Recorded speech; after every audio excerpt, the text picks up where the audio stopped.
Hey guys, what's up? Paladin here. So, I'm gonna go ahead and make not a prediction video. I'm gonna go ahead and actually give a reviewing video, my bad, of a pay-per-view, and that would be TLC.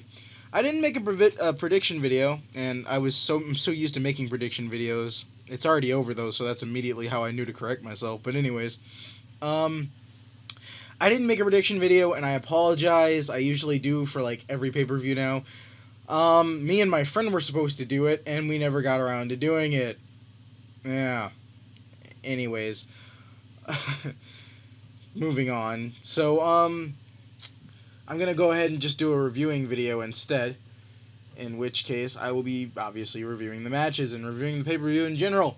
So, I'm gonna rate each match, 1 out of 5 stars, personally, on a personal note.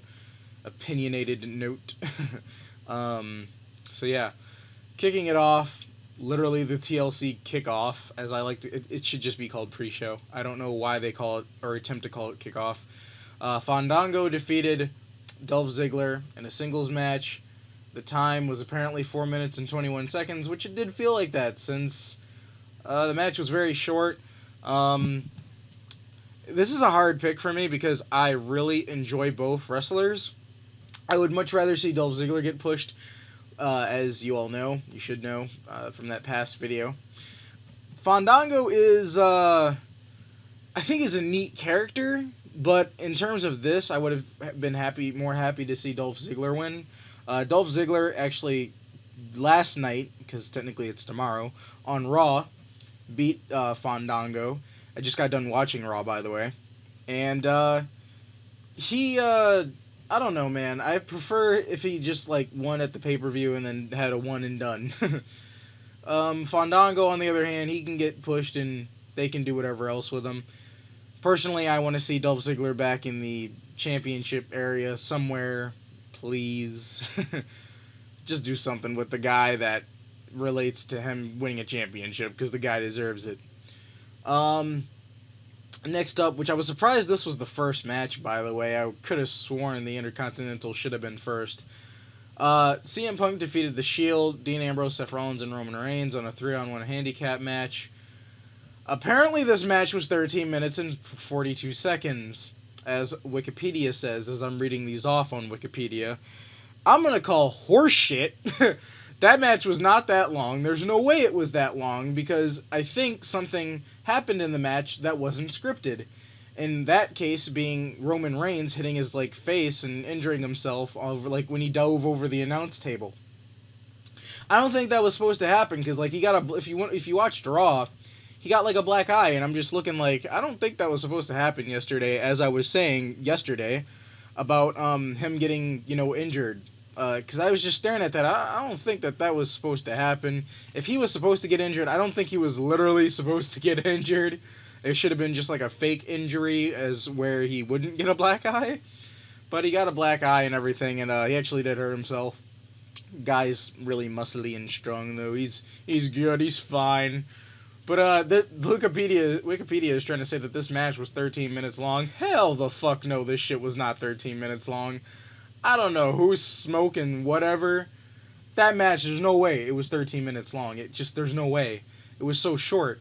Next up was AJ Lee defeated Natalya, which I actually was surprised that Natalya lost, because AJ Lee got in trouble. She's quote-unquote supposed to be getting punished for, doing something. She went to Tribute to the Troops or something, and she was a little too into character, and she was messing with a fan or something like that, and WWE didn't like that. So they were going to quote-unquote punish her for whatever she did. So I thought Natalya was going to win, and I would have been happy with that. I mean, Natalya deserves a push, to be completely honest. She puts in a lot of hard work, as she says on Total Divas, which that show is awesome. But anyways. It was a singles match for the Divas Championship. I'm not sure if I already mentioned that. It should have been obvious that it was. It's a pay-per-view, and AJ's in it. And it was a singles match. Moving on. Apparently it was 6 minutes and 35 seconds long. That seems about right, but again, I take Wikipedia every now and then with a grain of salt in terms of match times. Some of them really don't feel correct. For example, this next one, Big E Langston defeated Damian Sandow in a singles match for the Intercontinental Championship. it felt longer than that. This one actually felt longer. It felt like at least an extra 2 minutes long. I don't know. I don't really feel like it would be shorter than the Divas match. Anyways, and this is the match that kind of was like the best, in my opinion, of the whole night. And that's Cody Rhodes and Goldust defeated Ryback and Curtis Axel, Big Show and Rey Mysterio, and the Real Americans, Jack Swagger and Antonio Cesaro. It was a 4-way tag team elimination match for the WWE Tag Team Championships. And the time was 21 minutes and 5 seconds. The match honestly felt longer than that, but that's believable. Personally, I thought either the Real Americans or Big Show or Mysterio or Cody Rhodes and Goldust were gonna win. Cody Rhodes and Goldust actually did win. I picked really more so the Real Americans and Cody Rhodes and Goldust to win the match, one of those two teams. But my friends were kind of saying Big Show and Rey Mysterio, and I was kind of slowly agreeing with them. But no, I should have stuck with my gut, and yeah, Cody Rhodes and Goldust won. It was a really great match. It was insane. You should watch that. If you're gonna watch any of the matches on this list, definitely Cody Rhodes. If you haven't seen it, of course, definitely Cody Rhodes and Goldust in that 4-way tag team elimination match. Next up, R-Truth with Xavier Woods defeated Brodus Clay with the Funkadactyls and Tensai. It was a singles match. This one got thrown in so fucking randomly. This is one of those matches that literally got thrown in just to get thrown in. It wasn't announced. It was 6 minutes and 2 seconds long, which feels about right because the match wasn't really that. It was a squash match. It was a squash match for a pay-per-view. It was, I don't know, I wouldn't really say it was a squash match because usually that's a person going against a jobber, in my opinion. R-Truth is more of a mid to low-end card, while Brodus Clay is clearly a low-end card guy. I'm sorry if you like Brodus Clay, but he's clearly low-end card. He barely ever wrestles, and when he does, he either loses and every now and then gets a win. He's not very interesting to watch either, in my opinion. Yeah. I got really angry, though, because it was a pay-per-view, and you seriously couldn't have made Xavier Woods be the person that fights Brodus Clay. It seriously had to be R-Truth. Why? It would have been awesome to see Xavier Woods defeat Brodus Clay instead of R-Truth. You got a new talent in, and you're not doing anything with him besides putting him in tag matches with R-Truth. And what really makes me mad about how they're treating Xavier Woods is that Xavier Woods is probably the only wrestler that is going for his PhD. Big E Langston and Mark Henry are like the only two smart, quote-unquote, I'm going to say smart, quote-unquote, black people, or African-American, or whatever you want to call them, that are, you know, they're the only two smart ones. And I'm not trying to say WWE is racist, but it kind of feels like it. But, you know... Why are all the black people that wrestle in WWE, like, they never get a chance for a WWE title shot or anything like that? They never ever get pushed. Kofi Kingston never gets pushed, even though I take that back. Kofi Kingston is another guy that kind of is shown off as a smart guy, but he does the stupid air boom thing. I don't know if he made that himself, but it's kind of silly. And if you're wondering what I'm talking about, I'm saying his taunt when he, like, does the boom, boom, boom thing. That's kind of silly. But no, Xavier Woods seems like an awesome dude. He's got great physique. He's great in the ring, in my opinion. He looks like an awesome guy, and yet you didn't put him in the pay-per-view. And he's kind of a really weird dude in terms of, like, how he acts and everything. Apparently in WWE Inbox, he was, you know, how can I put this? He's a fan of, like, the Power Rangers and Ninja Turtles, and, you know, his wrestler that he looked up to kind of acts like him, in a sense, his character, but I still don't think he should really be acting like that. I think he should be acting a bit more smarter, and I really wish he'd be a guy that would be pushed, because I actually do enjoy Xavier Woods. Moving on, you got Kofi Kingston defeated The Miz in a no DQ match, which, by the way, it being no DQ was stupid. You might as well made it an original fight. Like, you might as well just made it a regular singles match. I didn't understand the point of it being no DQ. The fucking... There were no weapons used. There was nothing used in that match. Did somebody see anything being used in this match? The match was like 8 minutes and 2 seconds, by the way, if you're wondering about the time. which is, in my opinion, too long. This match went on for too long. I'm tired of seeing Kofi Kingston fight The Miz. It's very annoying and boring. And they didn't even... I got happy for a second because of the stipulation. I was like, okay, at least it's a no DQ. But no, they didn't even use any weapons or anything. If anybody saw them do anything that was related to no disqualification, please let me know. Because I don't remember seeing jack shit. Anyways, next up is the Wyatt family. Bray Wyatt, Luke Harper, and Eric Rowan defeated Daniel Bryan on a 3-on-1 handicap match. This match was 12 minutes and 24 seconds. It seriously feels like this match was a lot longer than the CM Punk one. I really don't feel like the CM Punk one was that long. But I don't know, guys. I mean, I guess it was a 3-on-1. I was actually expecting CM Punk to lose his match as well. I was expecting Bryan to lose his as well. I thought they were both going to lose, but Punk actually won his. But again, I don't feel like it was part of the script, yet at the same time, it's CM Punk. He's been pushed longer than Bryan has.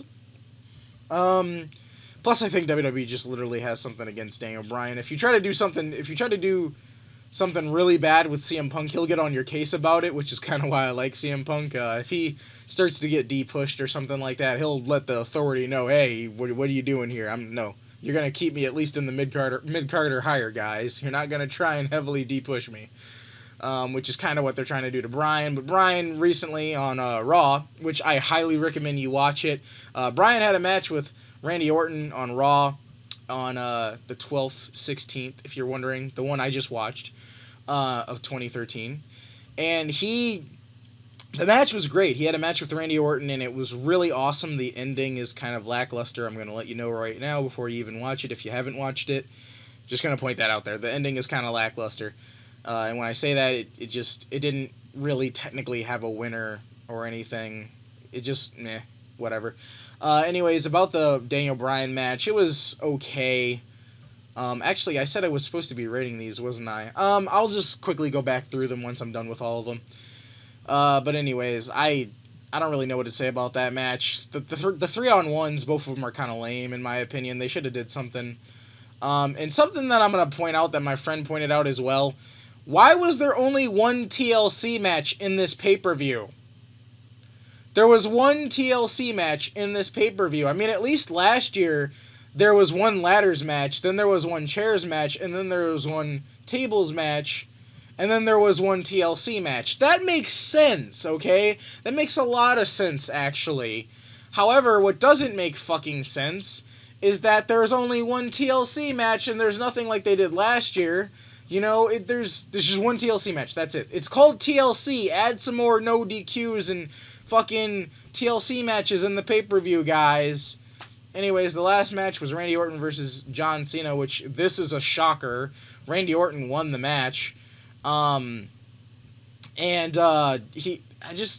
was really surprising. I either thought Cena was going to win, or I thought that they were both going to pull down their same titles, or what my friends were saying is that they thought John Cena was going to grab the WWE and Randy Orton was going to grab the World Heavyweight. However, that didn't happen, which I actually would have kind of liked that ending, but Randy Orton has both of them, so whatever. It was a very surprising win for him, which is why I'm actually going to say this is my second favorite out of all of them. If I had to say a third favorite, I actually think the Divas match was great, so I'm going to say that's my third favorite. Anyways, this match went on for 24 minutes and 36 seconds, apparently. And, it was actually it was a decent match. It's just, we've seen Randy Orton and John Cena fight each other 24/7 all the time. They're like The Rock and Austin of our era. Anyways, to start rating these matches, I give the Fandango and Dolph Ziggler, it was kind of lackluster. I'd say maybe 2 out of 5 stars. CM Punk defeated The Shield. It was way too short, and it was just maybe 3 out of 5 stars just because of CM Punk and The Shield, because they always put on a decent show. It was just short and awkward, though. So, I don't know. I can't really say even maybe 2.5 and out of, 5. It was just The AJ Lee match with Natalya, that I'm actually going to give, I'd say a 3 out of 5 stars to a 3.5. It was actually a pretty good Divas match. Big E Langston versus Damian Sandow, maybe 2.5 to 3 out of 5 stars. It was okay. The Cody Rhodes in gold, the tag team match. Holy shit. Okay, this is either a 4 out of 5 or a 4.5 out of 5. It was a really, really great match. People were chanting, "This is awesome," and everything during it. It really was awesome. You really need to see this match. If you're going to watch any of the matches in this pay-per-view, this is the one you need to watch. Then we have R-Truth, Brodus Clay match, completely random, 2 out of 5 stars. Kofi Kingston defeated The Miz, 2 out of 5 stars. The Wyatt family and Daniel Bryan, it was better than the CM Punk one, so I'd give it a 3 stars, maybe 3.5 out of 5 stars. It was a pretty decent match. And then finally, Randy Orton versus John Cena. Just for the fact that the ending was so frickin' surprising, I might as well give it a 3.5 out of 5 stars. Simply because it was kind of an interesting ending, and the match overall was decent. It's just we've seen it before, so it's like, eh. Anyways, guys, I hope you liked the video. Be sure to like, comment, and subscribe for more. And remember, stay sexy. Peace.